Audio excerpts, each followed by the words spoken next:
Bom dia, galerinha, bom dia, sextou para todos vocês.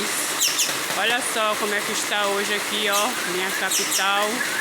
Muita chuva, gente, muita chuva.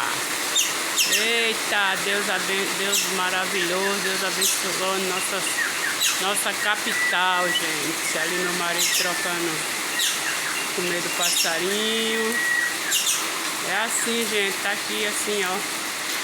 Nosso Marley ali, ó.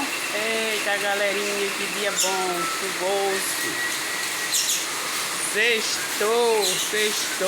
Para quem gosta de dormir bastante, o dia hoje está, ó, do jeito de quem gosta de dormir muito. Eu não sou muito de dormir até as 6 da manhã, gente. 5 horas eu já estou em pé. Olha aí, gente, como está um dia lindo. Olha aí, galerinha, como é que está aqui, ó, minha planta. Essa aqui também, gente, ó. Essas daqui, gente, estão ficando muito feinhas, ó. Murchando, gente. Eu não tenho sorte com rosa de deserto. Todas as minhas rosas de deserto, elas terminam assim, ó. Não sei o porquê. Essa daqui é uma orquídea. Ó. Faz tempo que eu ganhei essa orquídea, gente. Agora que ela tá assim. Né? Nem rosa de deserto, nem orquídea. A orquídea tá até que tá bonitinha, né, gente?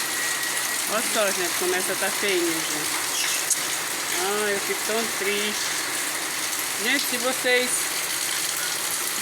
se vocês souberem aí, gente, o segredo pra uma rosa de deserto é ficar bonita, grande e sobreviver, né? Ó, gente, a Nina aí, ó. Nina, correu. É isso aí, gente. Deixa um joinha, se inscreve no meu canal.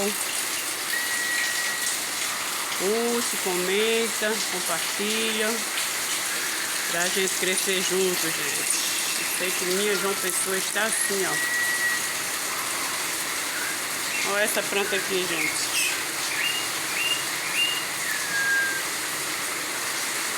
Olha aí. Ele bota o celular, gente, pra dizer que é o passarinho que tá cantando, ó. Mas não é. É o celular, eu pensei que era. Bom dia, gente. Sextou pra todos vocês. Se inscreva aí no meu canal, gente. Comenta, compartilha.